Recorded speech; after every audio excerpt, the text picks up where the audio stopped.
Ky emision mundësohet nga ISP Broadcast. Mirëmbrëma, kudo që na ndiqni.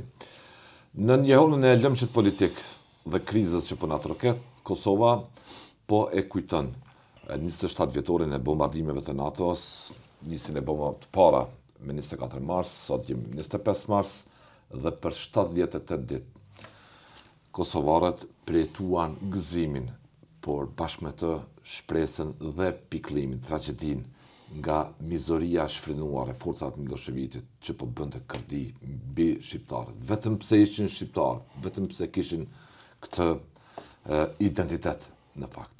Dhe për këto 78 ditë, Serbia dëboi mbi 1 milion shqiptar nga Kosova. Dhe në liri, 27 vjetorin e lirisë, kujtojmë vullnetin kolektiv të pashoq të shqiptarëve të kudo ndodhur që u kthyen në shtëpitë gërmadha të shkatruara ishin gjitha qytetet thuajse nga dhuna e pamas e Miloševićit, jo vetëm ndaj njerëzve, ndaj atyre që ishin në jetë, ndaj fëmijëve, grave, pleqëve civilëve, por rënuan gjithë infrastrukturën e Kosovës, atë që kishte mbetur nga vitet e 90-ta. Nën po them këtë lëmsh politik, ftoj për analizë kolegun, mikun Afrim Kasolli. Kasolli, faleminderit për kohën. Kënaqësi Rit, jemi së bashku ta përkujtojmë këtë ngjarje. E përmenda në këtë mënyrë me pak rreshta atë se çfarë ndodhi para 27 vitesh dhe lirinë sot që ka Kosova nën, po them, vjehonës që po na zhurmon nga kriza politike, nga ky lëmsh politik. Që flasim për ju këto 27 vite, të një Kosove të lirë, sot shtet? Po, nuk ka dyshim, nuk ka diskutim, dhe ajo është njëra prej ngjarjeve më të jashtëzakonshme historike, dhe pas një shekulli thuajse gati, me disa ndërprerje të shkurta në luftën e parë botërore dhe në luftën e dytë botërore, pas një shekulli, do thotë, të represionit, të shtypjes, të diskriminimit, mos hyjmë tash këtu në gjenealogji historike, sepse do të jetë e pamundur ta përshkruajmë gjithë krajatat e shqiptarëve të Kosovës nga Serbia. Më në fund, do thotë, në fund të shekullit agoi liria për qytetarët e Kosovës, për shqiptarët e Kosovës në sajt të këtij intervenimi, që ishte rezultati një bote që unë mund të them që ndoshta edhe në planin ndërkombëtar, jo vetëm terreni, nuk ekziston më ajo botë, sepse ishin vitet pas luftës ftohtë kur rendi bipolar ishte shembur, Shtetet e Bashkuara të Amerikës kishin dalë si superfuqie vetme planetare dhe ai që quhej si rendi unipolar, do thotë, kryesisht që mirëmbahej nga omniprezenca dhe nga omnipotenca e Shteteve të Bashkuara të Amerikës. Ne e dim se si ka shkuar deri te ky intervenim, do thotë sjelljet, masakrat, krimet, gjenocidi i Serbisë, por në të njëjtën kohë edhe përpjekjet ndërkombëtare që janë bërë diplomatike për ta ndalur, do thotë me mjete diplomatike fillimisht atë për ta ndalur atë agresion, që të dështuan, do thotë pas mos të nshkrimit të marrëveshjes Rambujes nga ana e Serbisë. Madje dje një mik i imi kishte nxjerrur disa kablograme që ishin bërë publike, diplomatike ndërmjet ish presidentit Clinton dhe ish presidentit Yeltsin, që është qartë se si do thotë është bërë përpjekje maksimale që edhe Rusia të inkorporohet në përpjekjet e grupit të kontaktit. Ishin shumë interesante. Normal Rusia i kundërshton bombardimet, kërkon bisedime, mirë po qasja e presidentit Clinton ishte e prirë që thotë ne arritëm marrëveshjen e tetorit Holbrooke, mirë po çka ndodhi, përkundrazi vetëm u shpeshtua agresiviteti i Miloševićit. Ndërkohë Bosna thotë dëshmoi që kur filluan bombardimet, thotë dhe kur u bë qartë se ai do të humbë në terrenin e betejës, atëherë e demonstroi vullnetin e tij për marrëveshje politike. Do perëndimi tashmë u bën që vetëm me ndëshkim, vetëm me një ndonte një përvojë dhe me Bosnjë. Ndodhe me Bosnjë vetëm ndëshkimi dhe vetëm ndëshkimi dhe vetëm qasja rigoroze ndaj tij, ashpër ajo e bombardimeve, që ai më në fund do të bindet që do ta humb luftën, do ta detyrojë të njëjtën për marrëveshje politike, për ndryshe kriza do të përshkallëzohet dhe do të prekte Maqedoninë, tashmë të Veriut, në atë kohë quhej Maqedonia e Veriut, Shqipërinë dhe vendet e tjera. Dhe ishte ky kombinimi i rrethonave të jashtëzakonshme ndërkombëtare dhe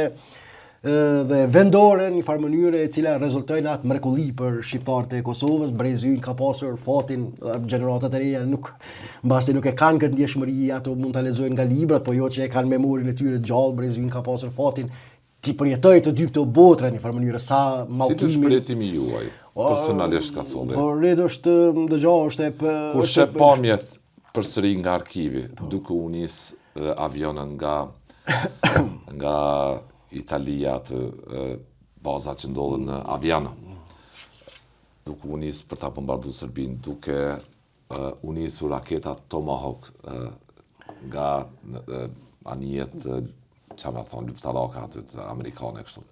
Cila ndjenja është emocion i papërshkrueshëm, do thotë, për shkak sepse ne e dimë që fatkeqësisht çështja shqiptare nuk ishte zgjidhur siç duhej, do thotë në arenën ndërkombëtare në vitet 1912 e tutje, për shkak se mungonin sponsorët diplomatik të kauzës kombëtare. Dhe krejt ato, do thotë, që i përmend ato krajata të shqiptarëve të Kosovës që i përjetoi për një shekull, ishte se mungonte, do thotë, sponsori i kauzës sonë kombëtare në arenën diplomatike, dhe befas në fund të shekullit ndroi çdo gjë, do thotë. Dhe kur e shohim tashmë perëndimin unik në këtë drejtim për dalë në favor të kauzës tonë, është është një ndjesi, është një diçka e papërshkrueshme. Është do të edhe momentet e dëbimit, e të rikthimit, e të shijimit të lirisë. Pra ajo që thashun Brezi ynë ka qenë sa i mallkuar në një farë mënyrë, sepse ka përjetuar, çka s'ka përjetuar, por dhe i privilegjuar sepse ka pasur shansin të njohë dhe të përjetoj të dy këto botra diametralisht të kundërta, e cila erdhi në fund si rezultati i përpjekjeve i aftësisë jashtëzakonshme politike të shqiptarëve, të leadershipit të Kosovës, por të orientuar drejt dhe qartë për të artikuluar kërkesën e tyre për zgjidhjen e çështjes nacionale, duke filluar me lëvizjen pasore, me rezistencën e armatosur, dhe që nuk la asnjë shtek tjetër edhe për perëndimin, post në fund do thotë që ta korrigjojë edhe një lloj gabimi ndaj shqiptarëve të Kosovës. Është bile një moment kur ekzistojnë tensione në konferencën e Rambujës dhe akademik Qosja i drejtohet Robin Cookit, i thotë që ne kemi pritur një shekull për këtë konferencë, dhe Robin Cooku i thotë na vjen keq zoti Qosja për këtë pritje kaq të gjatë që ka ndodhur për fatin e juve politik.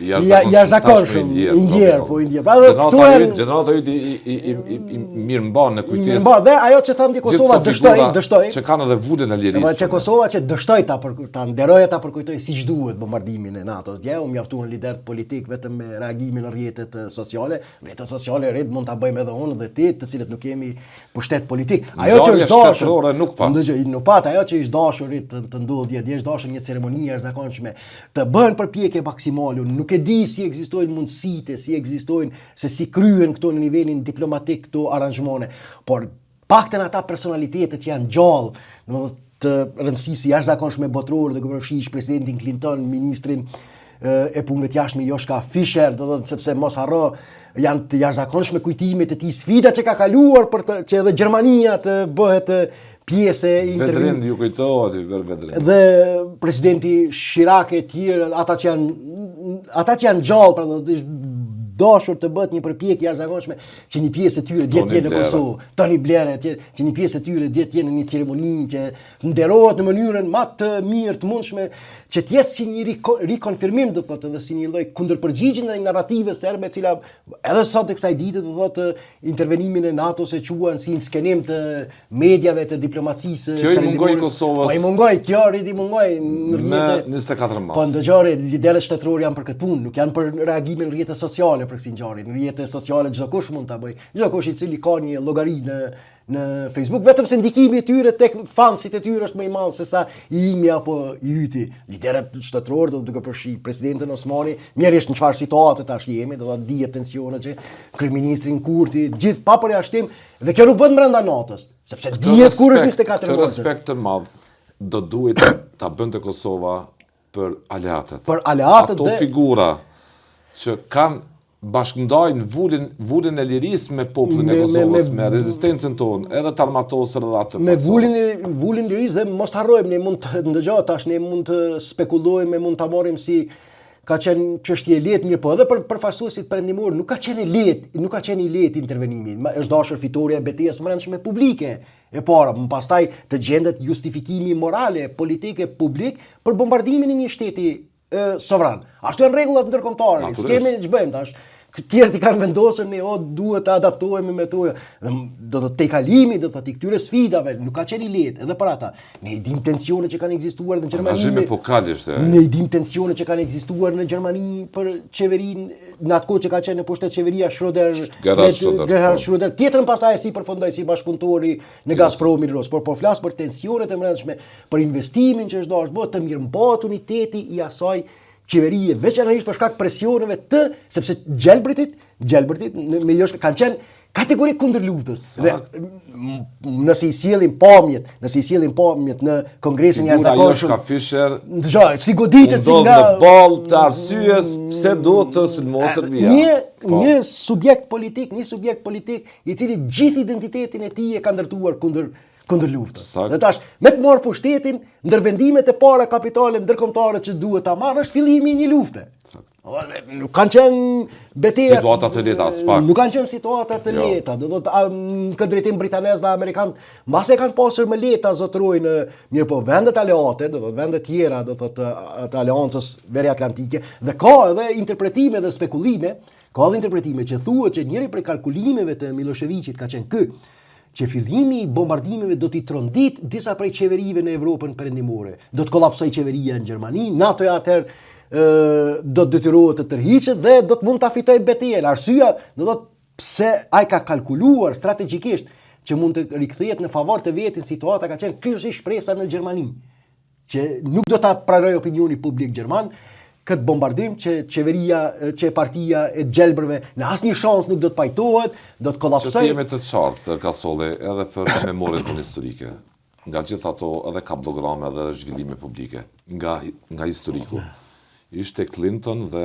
Tony Blair, dy figurat kryesore, që e artikuluan vendosmërinë palekundshme që të bombardohet Serbia pasi ushtjerën të gjitha mundësitë për bisedime në tavolinë, për paqen në tavolinë. Por natyrisht edhe si rezultat i sjelljes racionale të ish lidershipit politik të Kosovës. Nga se të njëjtën do thotë prej artikulimit kërkesave politike nga vitet 90-ta. Nga vitet 90-ta, qëndrimin që kanë mbajtur në Rambuj, mos harro, nuk ka qenë lehtë. Ne po i shohim do thotë edhe sot që po dalin sipërfaqe me ç'po zhvillohet aktgjykimi në Hag, ne po i shohim dëshmitë e ish diplomatëve ndërkombëtar. Sfida që ka pasur edhe ish lidershipi politik me pranimin e marrëveshjes së Rambujës. Mirë, po ka qenë vetëm një mundësi në tavolinë që i është dhënë për ta tejkalu situatën e pashpresë në cilën ndodhej populli i Kosovës.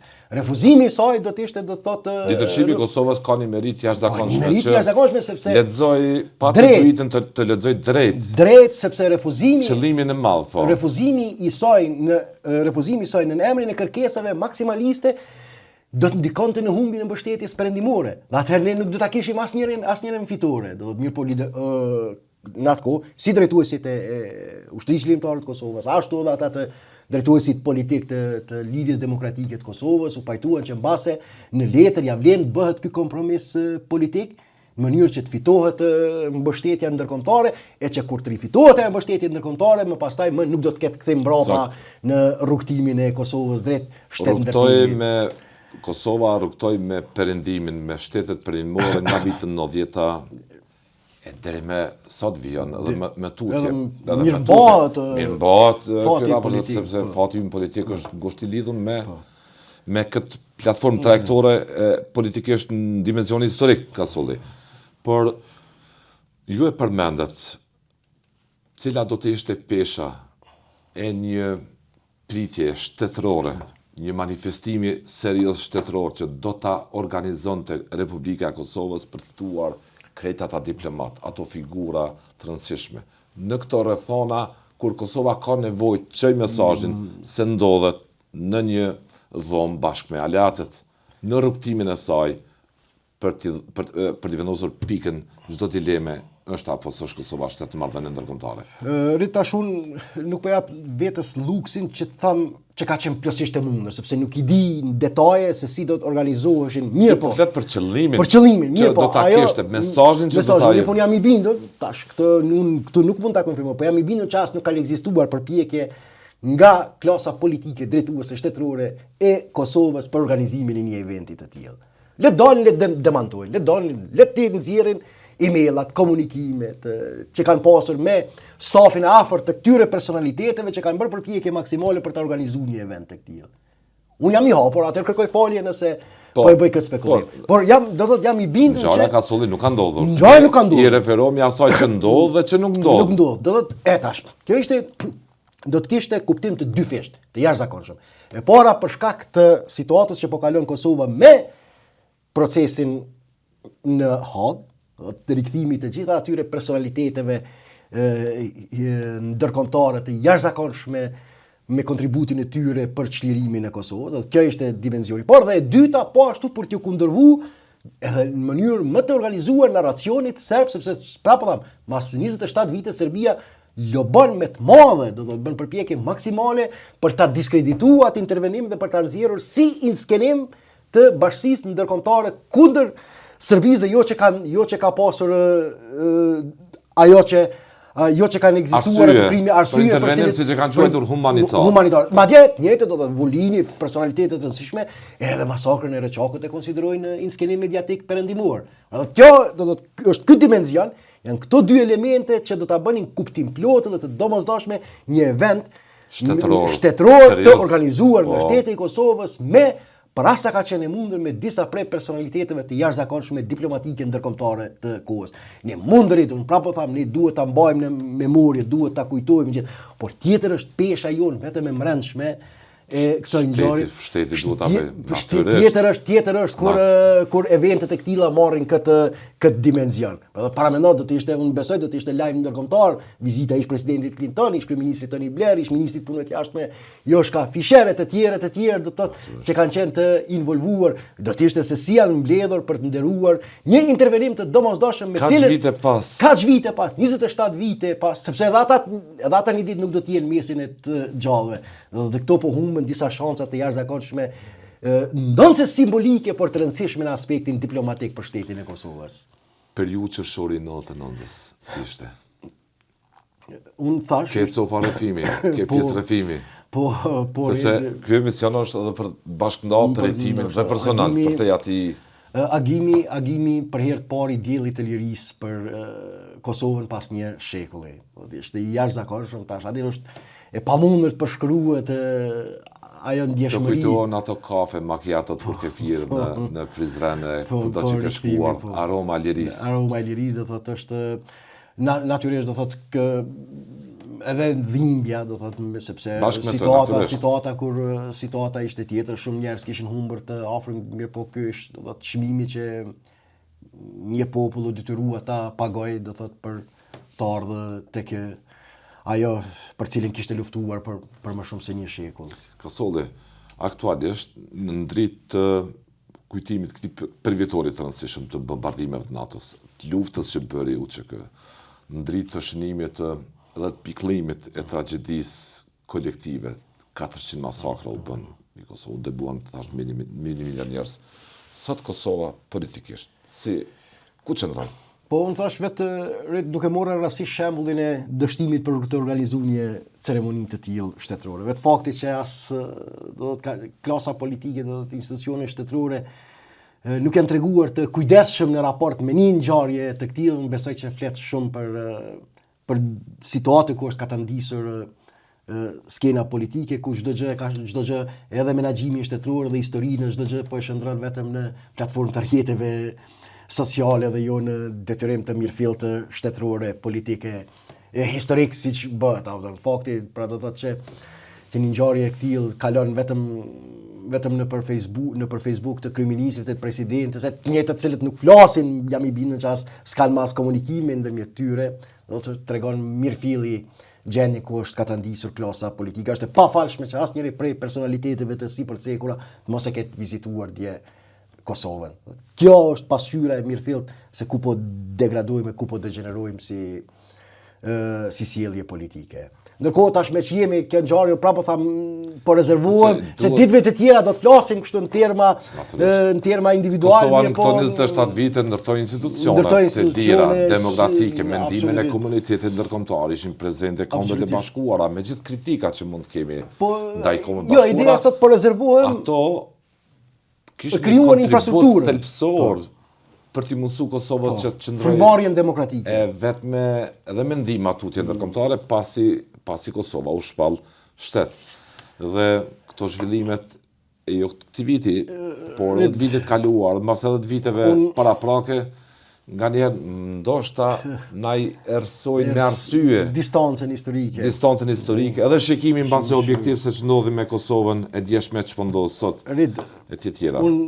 Këtu sepse me ç'është kjo ngjarje pak më e rëndësishme, po rezervohem që të bëj analiza kështu politike për personalitetet veçanta. Natyrisht, po. Ka tash në një distancë historike, padyshim nëse rrugtimi i Kosovës është i jashtëzakonshëm në termat të kësaj distancë historike prej 27 viteve.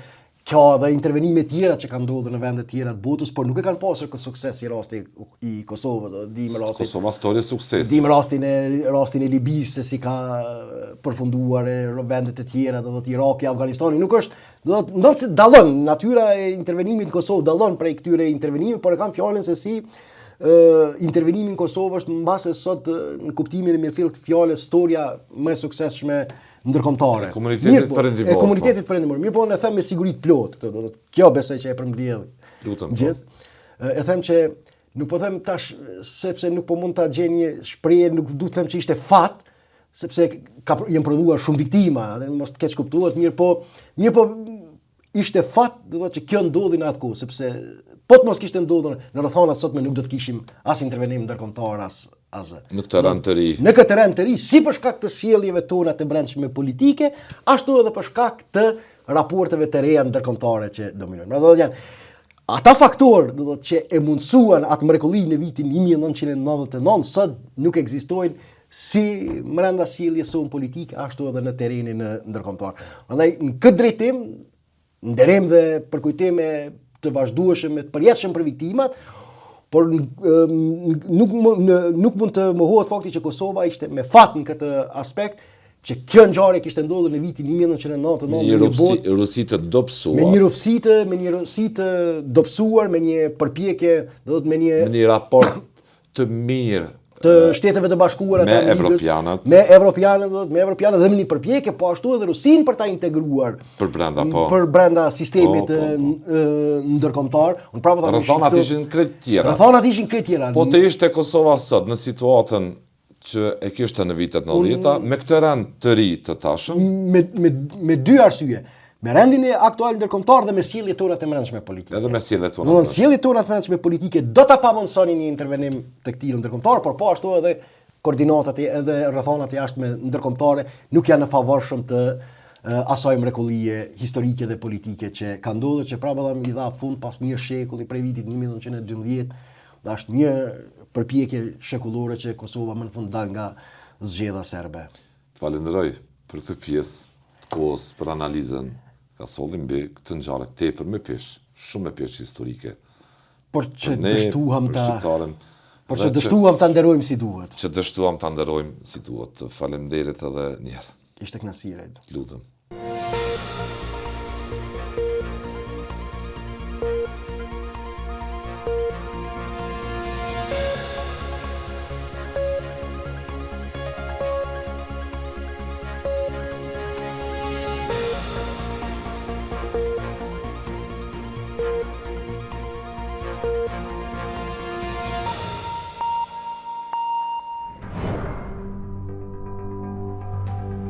Ky emision mundësohet nga ISP Broadcast.